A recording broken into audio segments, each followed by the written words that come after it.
Je sentais qu'une effroyable influence cherchait à m'arracher progressivement au monde raisonnable de la vie normale pour me plonger dans des abîmes innommables de ténèbres et d'inconnus. Tous ces phénomènes m'affectaient durement. Howard Philip Lovecraft, Le cauchemar d'Innsmouth. Cosme. Chapitre 1. Sur son écran, Icare surveille la trajectoire des fusées FAT-01 à FAT-52. Le trajet a l'air de bien se dérouler. Tous les relevés correspondent aux normes. La vitesse de pointe est atteinte depuis maintenant 3 jours, 200 mégamètres par heure. Elle devrait arriver comme prévu, dans 5 jours. Il était temps, les stocks sont vides depuis des mois et tout le monde en a marre de manger des champignons et de la viande de déca-insectes. Bien sûr, il faudra attendre encore un peu avant que toute la nourriture congelée soit déchargée, acheminée et distribuée. Icare a de la chance. La cité Oural n'est vraiment pas loin de l'une des zones d'atterrissage. Quand était-ce la dernière fois qu'il a goûté la nourriture martienne ? En mai dernier, sans doute. Pourtant, les stocks commençaient déjà à diminuer sévèrement. 5 mois de nourriture terrestre, il est temps que ça change. Espérons que les stocks tiennent plus longtemps cette fois, et que la production soit à la hauteur de l'appétit terrestre. C'est vrai qu'il y a eu peu de nouvelles à ce sujet. Il aurait forcément été mis au courant si un problème quelconque était apparu. Et puis, les fusées sont déjà en route. L'employé repousse son fauteuil à roulettes d'un coup de pied sur son bureau, s'y avachit et soupire. Il observe la pièce froide et étroite, qui ressemble presque à un vieux cockpit de navette du XXIe siècle, avec tous ses écrans de contrôle, ses manettes et ses boutons incrustés de LED. Presque, car dans une navette, on peut décoller, alors que lui est bien fixé au sol. Un sol bétonné, qui a l'avantage de faciliter le glissement de son fauteuil à roulettes, seul compagnon, seul divertissement de ses mornes journées de travail. Icare est responsable des chaînes d'approvisionnement. L'intitulé est impressionnant, mais son quotidien beaucoup moins. Il fait partie d'un grand réseau d'employés. Tous sont responsables des chaînes d'approvisionnement. La base de leur travail est de préparer le transit des fusées FAT qui acheminent les productions martiennes vers la Terre et de surveiller le bon déroulement des trajets. Les vaisseaux voyagent tous les 2 ans, lorsque Mars se rapproche de la Terre. Icare et ses collègues doivent calculer les trajectoires, croiser leurs résultats et mettre au point un consensus pour le plan de vol aller et retour de chacune des 48 fusées. C'est-à-dire qu'ils sont nombreux à faire les mêmes calculs, et comme partout, la majorité a tendance à s'appuyer et à rejoindre l'avis des plus performants. Icare ne fait pas partie des plus performants. Son emploi revêt d'autres facettes, bien entendu. Il doit aussi avoir un regard sur la production, les stocks et le transport de la nourriture terrestre, ce qui correspond quasiment exclusivement à veiller sur les chasseurs de déca-insectes, au bon fonctionnement de leur matériel, des outils d'acheminement et de stockage. Il peut aussi intervenir au sein des fongicultures, mais ce n'est pas sa spécialité. Icare observe la fenêtre synthétique en soupirant. La journée promet d'être longue. Pour s'occuper, il en modifie les paramètres, passant d'un extérieur fleuri à désertique, d'une ville du XXIe siècle à une ferme martienne. Il s'amuse à changer la météo et active la pluie. Ce phénomène l'a toujours fasciné. Les trompes d'eau s'abattent et il s'imagine en dessous, trempé, rafraîchi. Les yeux levés au ciel, d'immenses nuages gris lui offrent des millions de gouttes d'eau vivifiantes. À genoux dans une flaque, purifié par l'averse, le corps adouci.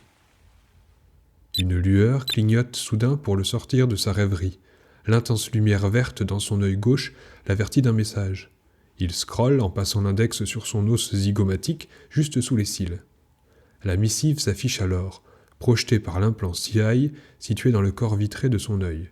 C'est un message textuel. Les lettres s'affichent devant lui, noires sur un fond blanc translucide. Monsieur Piotr, vous êtes expressément demandé en salle satellite. Nous avons des informations capitales à vous transmettre. Rendez-vous dans 2 heures. La clé d'accès est attachée à ce message et directement chargée dans votre CI. Cordialement, Monsieur Descartes. Le message vient de la société Flood, son employeur, et le signataire n'est autre que son supérieur direct. Icare s'étonne. Ce n'est certainement pas lui qui a envoyé ce courrier, probablement une secrétaire. Quoi qu'il en soit, ce rendez-vous en salle satellite est tout à fait exceptionnel. Il ne faut d'ailleurs pas traîner, la route est longue. Icare vérifie rapidement ses instruments, tout a l'air bon. Il éteint la fenêtre synthétique en pensant une dernière fois à l'eau de pluie sur son visage, puis sort de la pièce dans un soupir. La cloison coulissante métallique claque. Le couloir crasseux est sombre, uniquement éclairé par des rectangles de LED placés à hauteur de genoux et à intervalles réguliers. Certains sont en panne et le resteront. Plusieurs minutes de marche seront nécessaires à Icare pour enfin rejoindre le Hub 6. Il jette un œil à l'entrelacement d'escalators mobiles qui partent et viennent dans tous les sens, éblouis par les immenses projecteurs de lumière blanche. L'intense clarté n'est pas diffuse, elle projette les ombres des dizaines d'escaliers mécaniques et rajoute à l'effet d'immensité et de confusion. Il s'arrête et réfléchit à l'itinéraire. Cela fait longtemps qu'il n'est pas allé jusqu'aux salles satellites. Monter, c'est une évidence. Les salles sont placées au plus près de la surface pour réduire les interférences et avoir la meilleure qualité de signal possible. Icare observe les panneaux, cède du plan de réseau métropolitaire. Les lignes qui serpentent et se croisent de toutes les couleurs peuvent paraître abstraites pour un œil non averti, mais Icare vit sous cette montagne depuis toujours. Il repère la sortie qui correspond à sa destination sur la ligne jaune clair, vérifie le sens et cherche des yeux le panneau qui indiquera l'escalator à emprunter. Un clic sur sa pommette fait apparaître la page d'accueil de son système CI pour vérifier l'heure. Il est dans les temps. L'interface éteinte, il savoure le trajet. La vitesse de l'escalier roulant offre un délicieux courant d'air. Icare ferme les yeux pour en profiter. Quelques gouttes de sueur apparaissent déjà sur ses tempes alors qu'il vient juste de quitter l'air conditionné de son bureau. Plus il approchera de la surface, plus la chaleur s'intensifiera. Il jouit donc avec sagesse du vent offert par la vitesse. Arrivé à l'arrêt, il n'attend pas longtemps puis traverse les portes circulaires qui s'ouvrent sur un wagon cylindrique. Peu de voyageurs à l'intérieur. L'utilisation des salles satellites n'est pas donnée à tout le monde. Installé sur un siège, Icare patiente et s'inquiète. Que lui veulent-ils là-haut ? La dernière fois qu'il a été convoqué de cette manière, c'était en rapport avec la panne de la fusée FAT-36, dont il n'a d'ailleurs jamais eu de nouvelles. Cependant, aucun vaisseau ne semble avoir de problème aujourd'hui. Il s'agit peut-être de sa carrière. C'est vrai qu'il n'a pas été augmenté depuis 3 cycles. Mais non, ce n'est pas la procédure. Être convoqué comme ça, c'est forcément mauvais signe. Les stations s'enchaînent à travers les fenêtres usées, la vitesse floute le béton et l'acier qui structurent la cité. Après 45 minutes de vrombissements et d'arrêts occasionnels, le wagon cylindrique du Vactrain atteint le terminus. Icare descend et remonte le couloir pour rejoindre le prochain hub. Celui-ci se distingue du précédent par les immenses ventilateurs qui tournent et ronflent dans un vacarme infernal.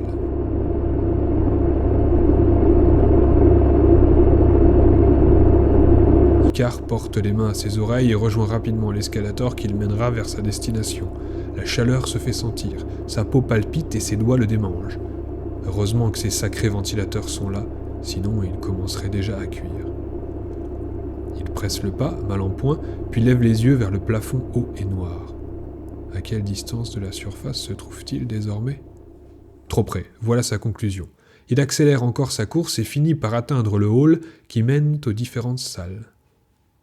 Un grand espace circulaire et blanc, d'une luminosité éblouissante. Il active rapidement son CI puis se dirige sans perdre de temps vers la pièce indiquée. Son œil gauche vise le module de déverrouillage et la porte s'ouvre. Dans la salle satellite, la chaleur est pesante. Ce n'est pas normal, elle devrait être climatisée. Icare fait le tour de la pièce circulaire, blanche comme le hall. Au centre, il y a une sorte de disque surélevé et de gros projecteurs suspendus tout autour. C'est sur cette surface que l'hologramme de son interlocuteur apparaîtra. En attendant, il peste et observe dans les recoins s'il n'y a pas un interrupteur ou quelque chose pour forcer l'air conditionné. Il est essoufflé par sa précipitation et sue maintenant à grosses gouttes. Alors qu'il commence à perdre espoir, une soufflerie s'enclenche. Soulagement. En y pensant, c'est logique. Il serait extrêmement coûteux en énergie de rafraîchir une pièce vide. La climatisation se met uniquement en route si quelqu'un est à l'intérieur. Icare souffle, s'assied sur le rebord du disque central et constate son avance. Que faire ? Il ferme les yeux et s'allonge sur la surface métallique du disque de réception, essaie de reprendre son souffle, petit à petit, en économisant son énergie. La chaleur, l'inconfort et le stress l'empêchent de se détendre. Il active son CI et caresse le haut de sa joue pour sélectionner les films à l'affiche au cinéma neuronal. Il fait défiler la liste, rien de formidable a priori. Des films d'amour, plusieurs pellicules de science utopique, Les bandes annonces sont entrecoupées de publicités pour les produits martiens à l'arrivage. Dans le coin supérieur gauche, la catégorie X promet du contenu plus croustillant. Films érotiques, clips gore, torture ou métrages d'horreur y sont disponibles, mais c'est mal vu de s'y intéresser. Et toutes les données de navigation des CIA sont enregistrées et stockées quelque part. Picard sait que son profil n'intéressera personne, mais par pudeur, il évite de s'y risquer, surtout pendant les heures de travail. Il repère quand même un film parmi la sélection traditionnelle qui pourrait l'intéresser, le dernier de son actrice fétiche, Ivana Elfi. Encore une histoire à l'eau de rose, sans doute, mais le charme d'Ivana ne laisse pas Icare indifférent. Il vérifie les séances, ce ne sera pas possible pour aujourd'hui, mais d'autres pourraient correspondre à ses horaires. Il prend note, ferme l'application et se relève. L'air conditionné fait son effet, mais ses vêtements restent humides. La communication ne devrait plus tarder à démarrer maintenant. Il tourne en rond le long du mur circulaire jusqu'à ce qu'un grésillement se fasse entendre. Les projecteurs holographiques se mettent en route et les ventilateurs vrombissent. On entend des claquements et des crépitations parasites alors que la lumière s'intensifie peu à peu au centre du disque de réception. Icare va se placer sur la plateforme émettrice pour être vu lui aussi. Il vérifie sa tenue, rentre sa chemise dans son pantalon, se recoiffe du plat de la main et croise les mains derrière son dos, prêt. Devant lui, les formes commencent à apparaître et bien vite, l'hologramme est complet. C'est bien M. Descartes qui entre en communication. Son corps entier est retransmis par l'hologramme, ainsi que des éléments de son bureau. Sur les cités nuages en orbite martienne, ils sont largement équipés d'émetteurs satellites. Il faut dire qu'ils ne sont pas enterrés, eux. M. Descartes en a un dans son bureau, visiblement. Icare aperçoit les riches meubles en bois et même un tapis sous les pieds de l'homme qui se tient désormais debout face à lui. Celui-ci porte un costume bleu foncé, parsemé de boutons en or. Son visage est grave, ses épais sourcils froncés. Il arbore une élégante moustache et ses longs cheveux sont coiffés d'un catogan. La stature de son supérieur est imposante. Il dégage richesse et puissance. Icare se sent bien petit et frêle face à lui. « Monsieur Piotr, vous m'entendez ? Je vous reçois assez mal. »« Oui, bonjour, monsieur Descartes. Je vous entends, je vous vois. » Bon, c'est le principal. Je tenais à m'adresser directement à vous. J'ai une tâche à vous confier. C'est une mission qui sort un peu de l'ordinaire, mais elle fait aussi partie de votre travail. En tant que responsable des chaînes d'approvisionnement, vous êtes à même d'intervenir à tous les étages du processus. En effet, oui. Icare s'inquiète de plus en plus. Mais je ne comprends pas tout à fait où vous voulez en venir. Je vous explique.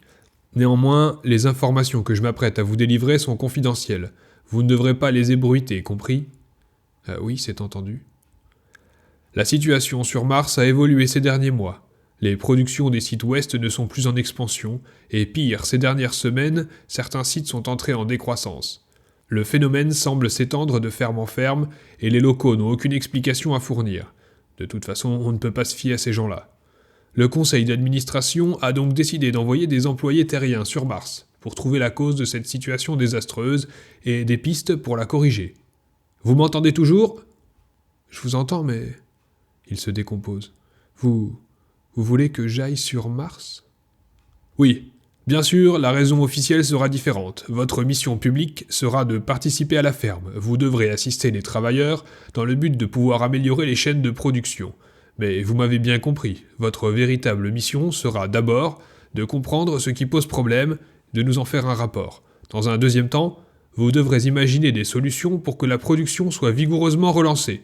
Vous entendez bien l'importance de cette situation. Je n'ai pas besoin de vous rappeler que toute la nourriture que nous mangeons et que vous recevez vient de Mars. Si la conjoncture ne s'améliore pas rapidement, les terriens seront les premiers à subir le manque d'alimentation.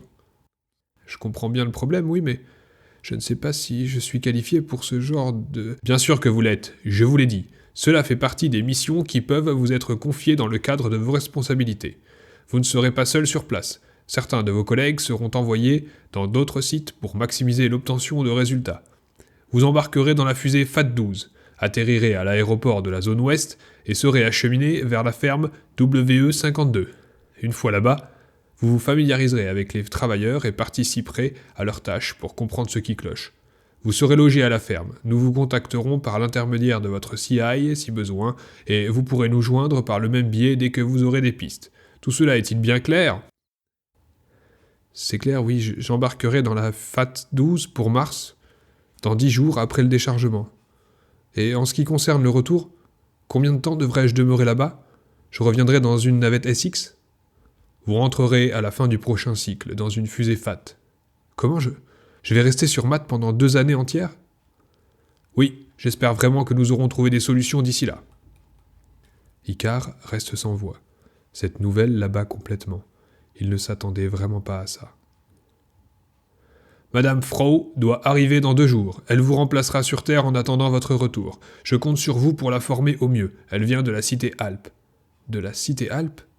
Oui. De la même manière, elle logera dans vos quartiers. Icare est abasourdi. Cela fait beaucoup d'informations à digérer. Monsieur Descartes tapote sa tempe.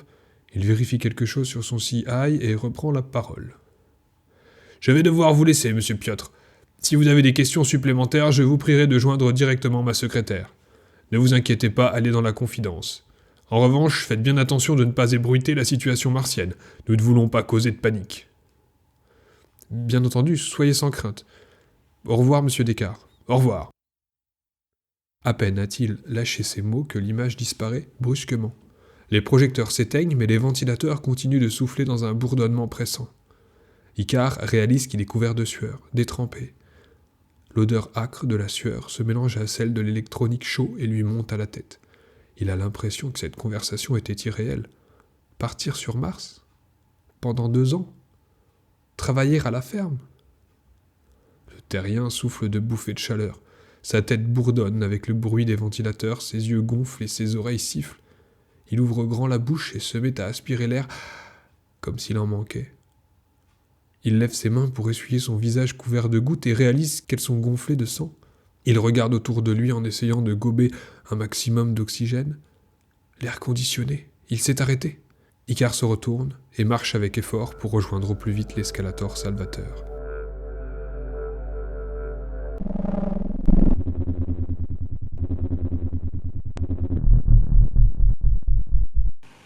Salut, c'est Jérémy Vassilov et voilà, je viens de vous lire le premier chapitre de mon livre, Cosme, qui est un roman d'horreur cosmique. Voilà à quoi ça ressemble. Hop. Vous pouvez le trouver sur Amazon ou me contacter directement sur mon Instagram, c'est @vassilov. Si vous voulez vous le procurer, voilà, il y a des jolies petites choses à l'intérieur. Et voilà, en tous les cas, je vais continuer cette petite lecture. Et je vous donne rendez-vous pour le chapitre 2 très bientôt. Merci de m'avoir écouté jusqu'ici. À bientôt. Ah, cosm.